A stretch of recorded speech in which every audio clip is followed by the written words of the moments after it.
We are Steve and Jill. Together, we've been buying and reselling land since the 90s. Our data-centric approach leaves our buyers asking, how can you sell it so cheap? Here on the Land Academy Show. We answer that and more. Steve and Jill here. Hi. Welcome to the Land Academy Show, entertaining land investment talk. I'm Steve and Jack Butella. And I'm Jill DeWitt, broadcasting from sunny Southern California. Today, Jill and I talk about media consumption is up 60% during this virus thing.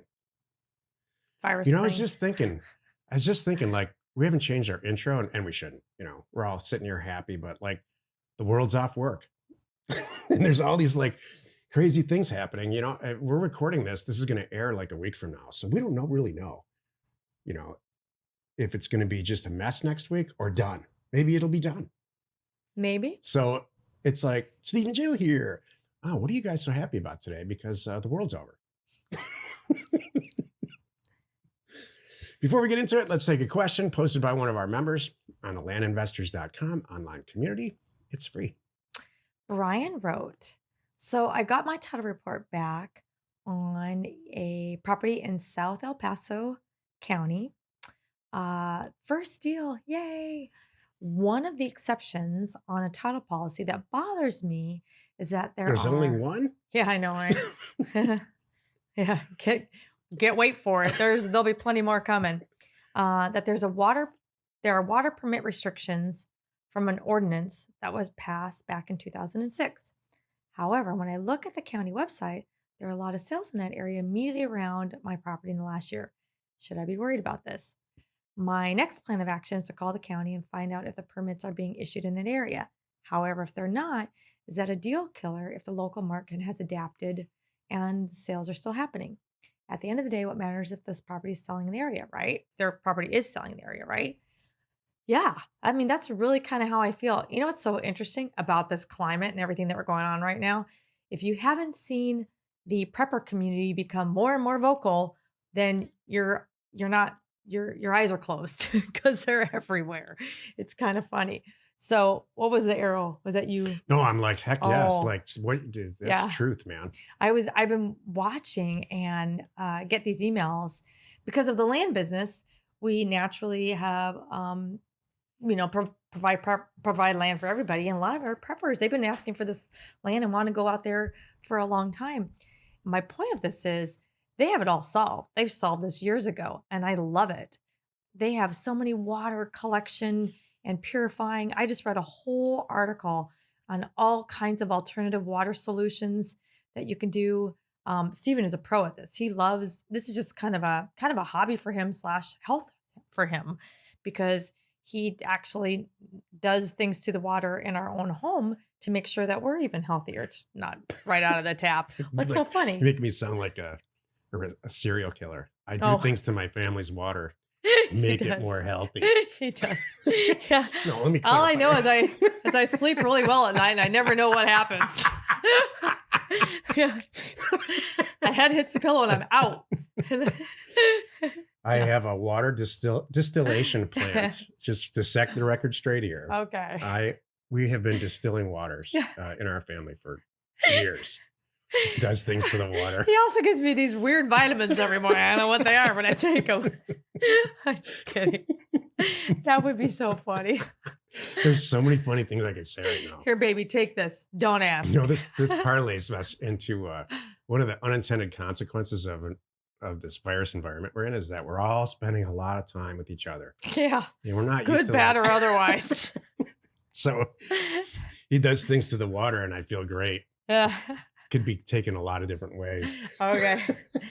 Anyway, but so back to the question, would you worry? I don't worry. No, and it's like, I'm actually impressed that you found that and you were reading it that closely. I really am. And should you be worried? I wouldn't be worried. And if somebody has any questions, I would stop right there. You know enough. I mean, do you need to dig and uncover yourself and put in your posting 3 alternative water solutions that you found because you spent a week on this? You don't need to do all that. Don't worry about that. Don't,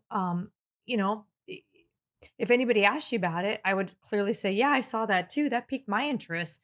And I'm see other people solving it. I see people building and buying, and hey, if, here's what I know, and I would highly encourage you to check with the county if you have any questions about That's it. what you're gonna do, She nailed it. and that's it. Leave it at that. So I have 2 points to make. One is Jill's. You do want to get to the bottom of this, and one of the ways is to call the county and really say, hey, what are the real restrictions here? Are they, if I build a skyscraper? Yeah, I get it. So if chances are, it's like there's water restrictions on this property that extend past what it's zoned for. So a lot of these water restrictions happened, especially this is out west. I can tell you that's where water restrictions happen. And so what happened is properties were required to place deed restrictions that don't so that you're not what they're trying to avoid with a water deed restriction type water restriction, so to speak, is that you're not going to buy a piece of property that's zoned for a single family residential and put a water pumping station in there because you have water rights that you could run a 7,000 acre orchard on. That's what these deed restrictions typically are, and very high chance that that's what's going on here. But you do want to get to the bottom of it. My more important point is now with a website like NeighborScoop, and you just said all these properties sold or they're selling in the immediate area, click through there, get their phone numbers, and call them and say, hey, I'm buying a piece of property over here. It's a sales opportunity. Buying a piece of property over here. I noticed this water restriction. I'm smart like you. What's the deal? And by the way, I noticed that you paid a lot more than I did. Would you be interested in buying my property? Ding, ding. Since you already know about these water restrictions and you're clearly comfortable with it, you're a landowner there. Everything is a sales opportunity. I don't care how bad it is. I don't care if the virus there's a worldwide virus and you're confined to your home. It's a sales opportunity. I sound like Joe. I'm serious. Thanks. Everything in the end is a sales opportunity. You just have to look at it that way. Thank you. Today's topic, media consumption is up by 60%. This is the meat of the show. Jill came up with this topic. Actually, she was the catalyst for the idea. I just threw the stat in there because I read it yesterday or saw it on television or something like that. But everybody's home. Yeah. Everybody's on blowing Facebook up. Again, along the guise of what I just said, everything's a sales opportunity if you look at it the right way. So you could look at it like the market for the piece of property that you're trying to sell is 60% greater. That's what I think. And that's what I believe. We all know, we've talked about this for a long time. You can actually sell a property off TikTok, not kidding, and Instagram. We have people in our group, go in our online community, ask them, and they'll say, heck yeah, I know that's where that sale came from, kind of thing. It's the funniest thing. So my whole thing was, we already are pros at buying and selling property. This is a land show. I had to think about that. Buying and selling land from all over the country. And how do we sell it when we're not sitting there? We sell it online. That's it. So guess what? Like Steven said, there are so many more people home right now staring at their phones, bored. They don't want to turn on the news. Well, let's call a spade a spade. There's nothing else to watch. All our sports are canceled. We're in rerun mode.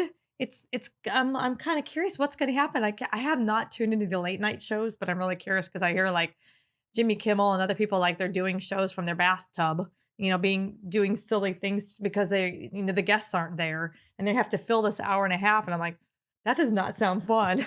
So, but everybody's online and they're looking for opportunities, and your buyers are all right there. So my thing is, turn it up. You know how to do it. You know how to buy and sell it. Now is the time. Get your stuff in front of get the right people, reach them. So our 16-year-old came to me yesterday and he said, there's this guy in because the kids are all home from school. There's this guy in my school who created a show on TikTok where this is the name of the show. All the news events. The guy wants to be a newscaster, and we live in a subdivision of Hollywood. So he turned his bedroom into a studio. This has happened yesterday. He's 16, right? He's 16. The guy said, did you hear him talking about this? No, I didn't hear it. He said, the name of his show is all the news events that are happening in the world right now that have nothing to do with this virus. And so he got dressed up in a suit and he's like, I think TikTok only lets you go a small amount of time. You could do minutes. It's like, yeah. And so he does a newscast on, I don't know. It's great. The pasta consumption in Italy now. That's great. or whatever. I think it's love great. it. I think it's good. You know he's going to be sensational. That's cute. He said, our son said, it's a smash hit. Everybody's watching it and talking about it. That is hilarious. So that's the kind of stuff that thinking out of the box that can happen right now. You know, if you ever wanted a podcast, now's the time to start one. That kind of thing. That's funny. Not a land one, preferably. So there, and not just regular media consumption. You know, we were reading too. I brought up Hollywood, that movies. It's a time to produce a movie. You know, there's all kinds of opportunity. The audience that you have is much larger. That's the point. So if you know, the same old stats apply. I think this is the Land Academy show, right? Mm-hmm. You know, I've said this statistic 100 times. The people who buy real estate are 50% of the time, the people who buy real estate that's for sale are within a 1 mile radius of where the property is located for both land and houses. So now you have more time. You have time to explore places like on Facebook that are geographic specific, that are zip code specific, that are, what's the property community? What are the names of those communities in that zip code? So you have some time to really figure out and surgically strike selling these properties, especially if you're doing this with a full-time job. The other thing that you just brought up, which is great, because remember, Neighbor Scoop is out now. Now you have phone numbers. So anybody who's in sales knows that the time to reach people, right, is when they're home. Well, guess where everybody is? They're home. I didn't even think about that. Yeah. Think about your audience. Not only are they right here starved for, you know, information and thinking about property and things like that, but they can reach you. So make it easy for them. I would put my phone number if you're up for it, or if you're like buying or whatever it is, you have their phone numbers. You know, like you said, for neighbor letters and things like that. Now's the time you can reach those people at home. You said, hey, I sent you a neighbor letter. You know, I sent you a letter last week because I just bought a property, you know, in your vicinity, within a mile of yours. Are you interested? Let's talk. You can do this before you buy the property too. That maybe my favorite way on the planet to sell a piece of property is this. Hey, John, this is Steve calling.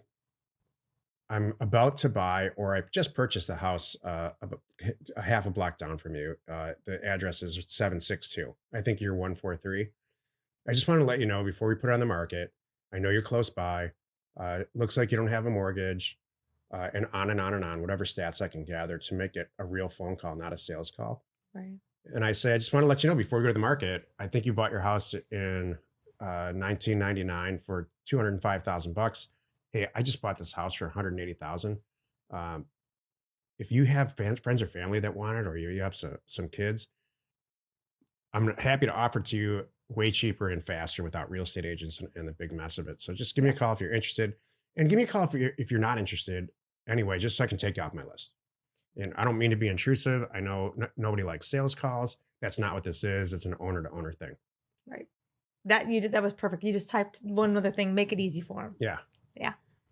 I would respond to that. You know, everybody hates sales calls, so you can't make it that. But I would, if somebody said, you own this piece of property, I've got this one over here. I would, even if I were calling me, I would say, it looks like you own a lot of property in this area. It makes you a real logical buy for this, and my property's cheaper. I wouldn't ignore that. Like I ignore 99.9% of all sales crap in my, like we all do. We're all smart people. And 99.9% of the stuff I say.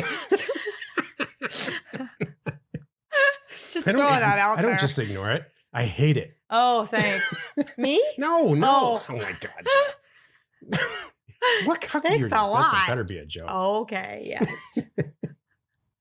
You do avoid a lot of what I say, but that's a whole nother show. By the way, somebody brought that up. Like, you guys should need to do the Jack and Jill show. You know what, Stephen? I'm going to go on record for saying maybe we should. Maybe we should start it now. Oh, this is a good time to start. That's what I'm saying. Wow, that's not a bad idea. I know, just throwing it out there. Happy you could join us today. I'm writing it down. Every Monday, Wednesday, and Friday, we are right here on the Land Academy Show. Tuesdays and Thursdays, you can catch us on the House Academy Show. Tomorrow, the episode on the House Academy Show is called How to Get a Deal Done Without Title, Escrow, or a Recorder. You are not alone in your real estate ambition. This is going to be an interesting show because people aren't at work. So you need an escrow agent to get a house deal done. You need a title you need a title policy and title insurance policy, and you need somebody to record it to the county. Or do you?